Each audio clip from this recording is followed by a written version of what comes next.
working, man. I know what my audience like. I did some independent films with Master P, and a lot of those movies did really well. I'm ambitious, I'm a hustler. I have my own lane. That's the thing about comedy. You wake up every day, you don't know if you're funny that day.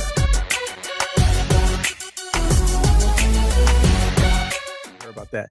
But we're going to talk about this plant-based Republican National Convention that took place yesterday.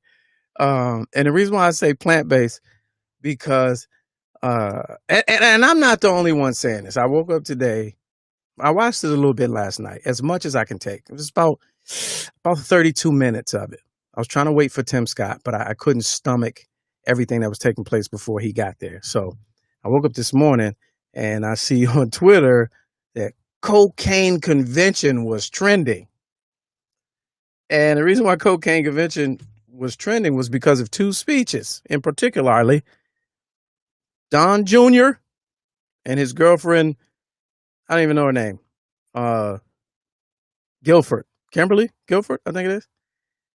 Man, when I tell you they were coked out of their minds. So let me set the framework for you. And this is not, I'm not speculating. I'm not even making an assumption. I'm not even accusing. I'm declaring that they were on cocaine. I know cocaine. I ain't never done it. I seen it. I know what it do. I know what it does. That was cocaine. I mean, you got to imagine being in that position. So let me paint the picture for you. Republican National Convention, the first night, was a little bit different than the DNC in that they didn't run as many pre-produced segmented features as the DNC. They had them, but the majority of their big speeches were held at what looked like, if you're from DC, you might be able to identify. It looked like, I don't know if they said it, I'm guessing. It looked like it was the Mellon Auditorium. That's what it looked like. So there's this big place that they do things at and have events, and it looks real Congressy and real old halls of justice type feel to it. And it looked like that's where they were at. So they were in an empty room, large empty room, social distancing, I guess, and doing their speeches to the camera. Don Jr. came out. When I tell you, boy, was fried out his brain. Nowhere in the world, any adult with any amount of intelligence that went to a PWI or been around celebrities, athletes, entertainers, or your rich friend or uncle, or your dope fiend cousin, and don't know what it looked like to be on cocaine. Period. End of story. That's what I seen. That's what I had seen with my eyes. And then the girlfriend. Wow. She was so loud. Every speech was angry. I mean, it was, I mean, I read a little bit of history. I really felt like watching the RNC yesterday. I was in Nazi Germany in like 1938. Like it was real. They were angry at me through the TV, yelling, "End of the world." Like, if y'all don't stop it, if you like, I'm not even exaggerating. You tuning in right now, you watching me, you like, oh, dude, funny. Nah. They had the people like, if y'all don't rally around our leader, Donald J. Trump, the blacks are going to come into your neighborhood and take everything you've worked for. Like, literally, I'm not even adding words. All right. So let's do this. This is all I want to do. Plant-based. That's why it's plant-based, because they was on cocaine. Cocaine is a plant. That whole thing I saw last night was completely plant-based. All right, so let's look at, so I woke up this morning to the Guilfoyle Challenge, which is absolutely hilarious to me. And so basically, the internet took over. They stepped in and made that hashtag, and people butchered her speech. But this is her. And I like this. We're going to start with this one because I think this was very, we're going to just watch a few of these. I thought this one was very, very apropos. Let me see. See if you can hear it. Think and believe so that they can control how you. They want to steal your liberty, your freedom.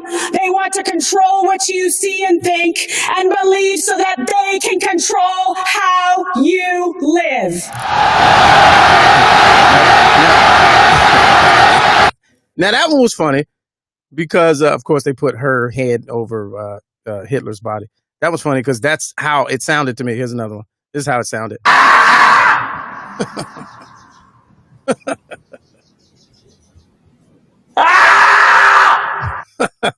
That's another. So here's what started the challenge. This black dude right here. Let's see. American dream! He's mocking her. He's mocking her. Ladies and gentlemen, leaders and fighters of the American dream, the best is yet to come!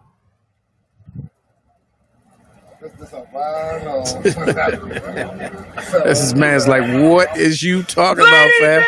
All right, here's another one. Wait a minute. I'm trying to go back. It was like thousands. Oh, this one was vicious. Ladies and gentlemen, leaders and fighters for freedom and liberty and the American dream, the best is yet to come. So I guess during the rehearsals, right, they say, this is me guessing.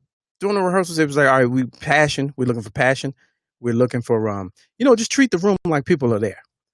Because, yeah, true story. It's a true story. What Trumpers saw, what America saw. That's real. Because that's exactly what I saw. So I guess they were like, be passionate, speak from the heart, like you're like it's a room full of people. And she took that and ran with it. No theater classes, no public speaking. I really could have worked with her if they'd have called me. But terrible, absolute terrible. And then there's no one you could find. I would love to find them and bring them on the show to be like, yeah, I saw it last night and I thought it was great. No, impossible. Is this one? I need one where's her. Well, this one. Oh, this is the rest. In President Trump's America, we light things up. We don't dim them down. We build things up. We don't burn them down.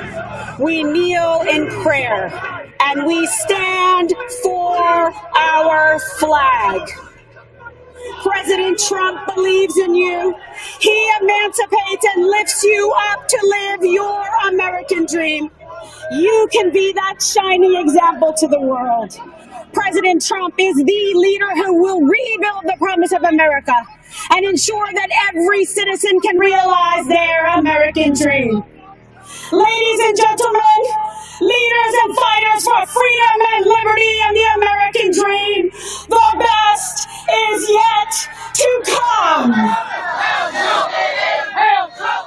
Wow. Okay, that was a little powerful. I didn't see that one. I feel like I need to go find that one again and retweet it. But yeah, because that had wow.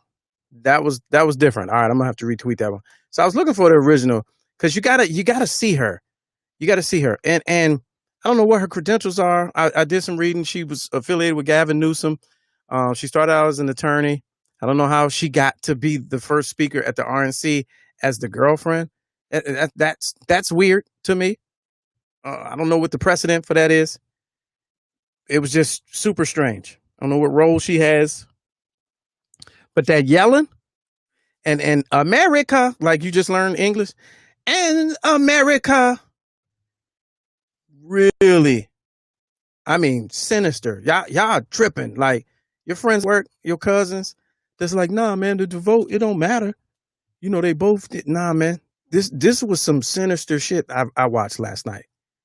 I mean, it was hate-filled, sinister, megalomaniac, all those words. I'm trying to find the original. I ain't got the original. I guess we'll, you do your Googles, you'll find it.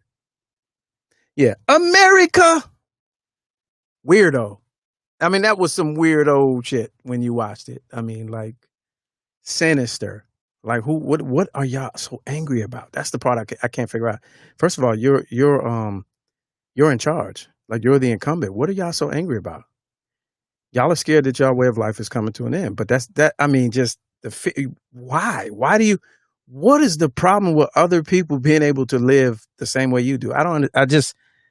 I can't, that whole All Lives Matter crowd and they had the two, speaking of which, they had the husband and wife who pulled the gun on the people walking through their neighborhood. They had them speak. And they were just they were terrified. They were like, because of rezoning, single family homes are going to come to an end. Like, what the propaganda that y'all eat all day. It's like, it's really made y'all demented. And like, I wish some of y'all was watching. Call up your friend. I know you got a white coworker or a Herschel Walker type coworker. Call them, tell them tune in, man, because we got to get to the bottom of this, man. Like, these people are mentally like demented. They are legit fear mongering of a highest level, but they're like possessed. They're like possessed under demon possession. When I watched the shit yesterday, and then they had Trump. He went and he did this one segment. He wasn't supposed to be there, but he can't not be in the mix. He wasn't supposed to be there, so they did a segment where he's talking to people that who have been freed. They were held hostage in some countries around the world, and terrorism and other reasons. And he brought them home, so he had them there. One dude was like, "Yeah, I was me and my wife were trapped in Venezuela for 28 days," and he was like, "And I brought you home, right? I brought you home, and now you're home. I brought you." And the president, he was it's a good guy. He did a good thing, and now you're home. I brought you home. What? 28 days? That's a vacation. You wasn't no prisoner of war, fam. Ridiculous, man. It was sinister. The cult of 45. True story. Listen, the only thing they're missing is the Hitler hologram. They bring that Hitler hologram out like they had Tupac at Coachella.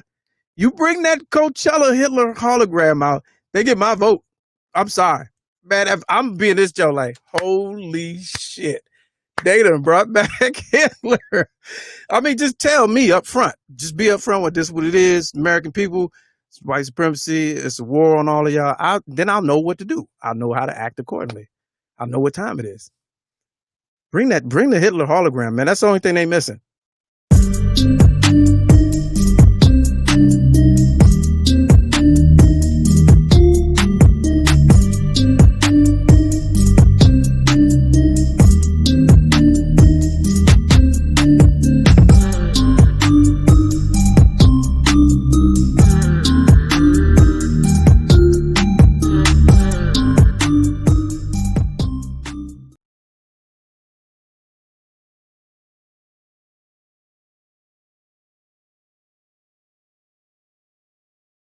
I don't care if it is a closet. You still looking mad official.